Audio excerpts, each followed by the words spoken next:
Yes, you guys, welcome back. I'm the EFC, this is Blue Line CV, and today I'm here to discuss summer transfer targets. And for the two stories today, I'm going to break down the latest news surrounding UPAMECANO. And for the second story, we turn our attentions to Ligue 1. At this point in time, there are a ton of top, talented young French sensations that the club have had on their radar for a long time.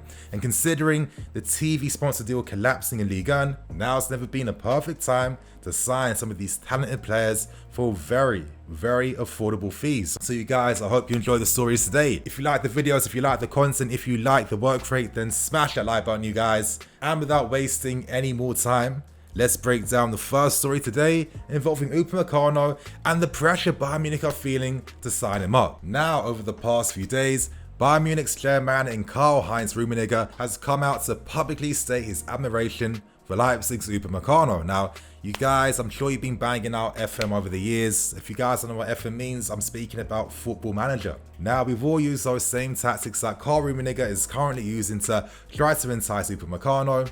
And for me, this tells you everything that you need to know about the pressure Bayern Munich are currently facing in regards to persuading him to sign for them. Now, Mr. Rummenigge publicly stated that Alaba, he's going to be leaving in this next window, and the one player that they want him to replace him with is UPAMECANO. Now, what was interesting was that he also revealed the interest from two other Premier League clubs, which was Liverpool and of course us. Now, you guys can imagine that after Bayern missed out on signing Kai Havertz, they really realized that the Premier League money, Premier League influence is real, and I'd assume that when you're a team like Bayern Munich, constantly dominating every single season, you can imagine that clubs from the league who are sick and tired of selling their best players to you are more enticed to sell their players abroad for big money. The interesting thing was that before we signed Kai, clubs like Bayern and Real Madrid were actually the favourites to sign him. However, with the events that took place last summer, that signing of Kai was significant. It told the rest of Europe that we are a powerful club, we can financially flex our muscles too. And at this point in time, we've already made contact with UPAMECANO, who has expressed his flattery at the links, and it seems like with us, we can offer UPAMECANO a great style of football, a great manager that we are all hoping is going to be here for next season, as long as he gets a UCL spot on top of the Premier League, on top of the lifestyle in London, on top of big wages too, and an exciting style of football where UPAMECANO can still play in a back three too. It really feels like we can offer the player a very exciting project to become part of. But I guess the question is, Nini, we have some great young talented defenders of our own. Look at players like Tomori, look at players like Malang Sarr, look at players like Mark Gueye, and players like Mbuyamba and Colwell still in the academy. Now, of course, you guys, you're right. In the case of Malang Sarr, I feel like he shouldn't be part of the equation because, you know, if you just go on who scored, you can see that he's barely played for Porto this season. And of course, if you're not playing consistently week in, week out, setting that league on fire, then the chances of you coming back to play for us for next season is very, very limited. However, moving on to players like Tomori, who's had a very strong start to his life at AC Milan. We still own the player. Let's see what happens. And in the case of Mark Gueye, I'll give my opinion, but for me, I feel like it's worth playing consistently, getting those consistent minutes, because there is going to be spots available in the future.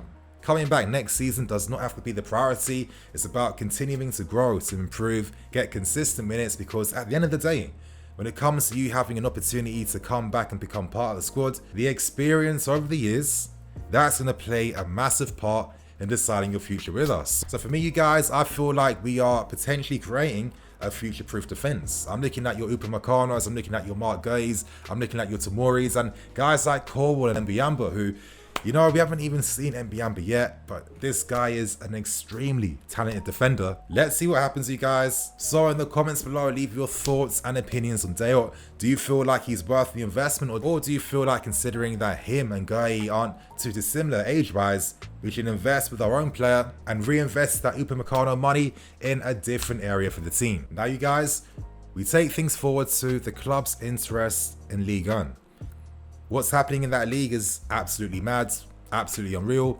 And I'm going to break down the backstory so you can understand what is currently happening in Ligue 1. Now, the current TV deal for the rights for Ligue 1, currently owned by Spanish media company MediaPro, a deal that was worth up to 2.75 billion over a 4-year contract, has now ended and collapsed. It got cancelled 5 months into a 4-year deal, and since the first and only payment in October, 2 other subsequent payments have been missed, and due to not being able to fulfill the contractual sides, MediaPro have agreed a 100 million compensation package. Now, previous Ligue on TV rights holders in Canal Plus, they've come back into the fray. However, their financial offer is less than half of the original MediaPro deal, and right now it's looking extremely peak for Ligue 1 teams and for League 2 teams as well.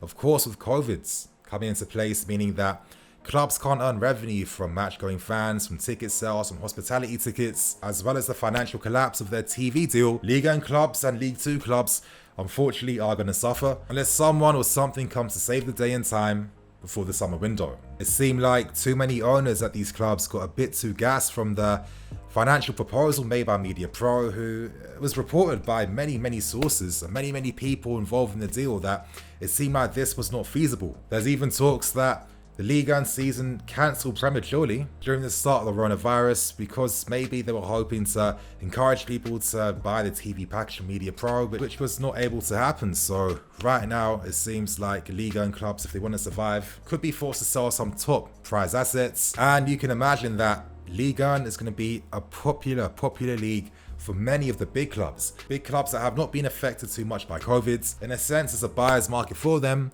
and it's going to be a buyer's market for us because, of course, you guys, I'm now going to speak about the targets that we've had on our radar for a very long time. And if you're asking me, I feel like our next midfield player or DM is most definitely going to be signed from Ligue 1. There are a host of top talented players that we're looking at, but some of the key major ones we are looking at are Marquinhos, CAMAVINGA, Boubacar Kamara, and other impressive talents like Orient Tchouameni and Lens defender Loic Bardet. Now, starting Marquinhos, it seems like a move for him could be very unlikely as things are proceeding right now, you guys. However, the situation can change depending on what happens. So, to move on to 2 other main targets being looked at, I'm now going to start with CAMAVINGA from Rennes. At this point in time, Real Madrid are currently the favourites to sign CAMAVINGA. Zidane's been putting out a charm offensive for a while. However, Thomas Tuchel has had many positive words to say in regards to CAMAVINGA. During his time at Paris Saint-Germain, he spoke very publicly about his adoration for the player, stating that he was one of the best players in Ligue 1 at his very young age. Reports have stated too that Mbappe has even spoken to the player in hopes of persuading him to sign for Paris Saint-Germain. CAMAVINGA plays with a maturity far beyond his age, and yes, that's something we constantly hear all the time, but in the case of CAMAVINGA, this guy looks like a seasoned pro of about 5-10 years already, and there's a reason why he has a massive reputation and massive hype, because he's one of those players that can kind of do everything. He's strong in the tackle. He can play passes with 2 feet. He can receive on the half turn. He can play between the lines. He can play those line breaking passes. He has exceptional close control and dribbling ability, and he has very good decision making too. He is able to play in many different roles in midfield too, and considering that Thomas Tuchel has been an extremely long-term admirer of the player, interest is only going to heat up.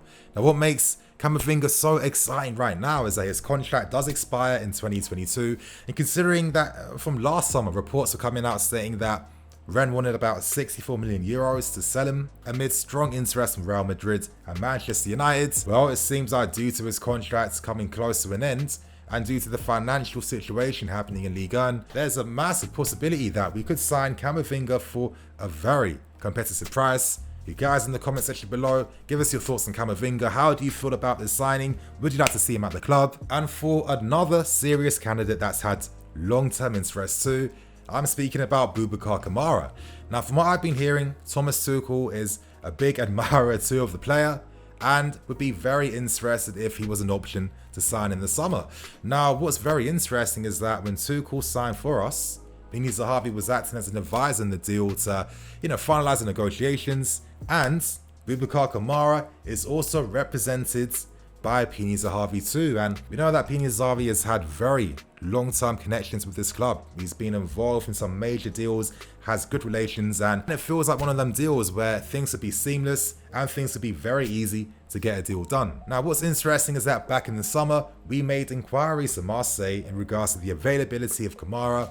We proposed some very interesting offers involving swapping players to sign the player. However, Villas-Boas said no. Marseille said they wanted around 31.5 million to do business, and instead Marseille tried to propose a different deal involving Sanson coming to us, which the club just weren't interested in.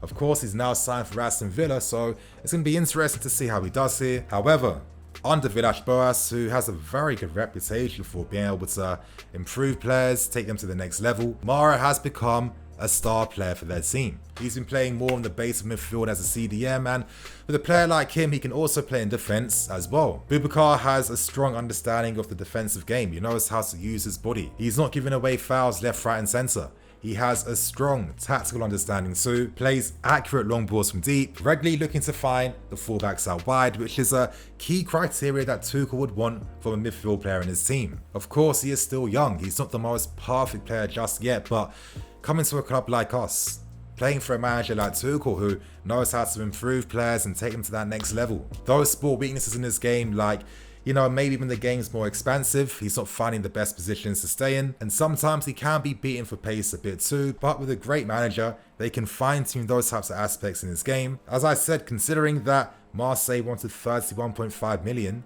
and with the current financial situation happening in Ligue 1, he is also another player whose contract is close to expiring in 2022. Right now, you guys, it's looking like Ligue 1 is going to be that market that we take advantage of and look to exploit.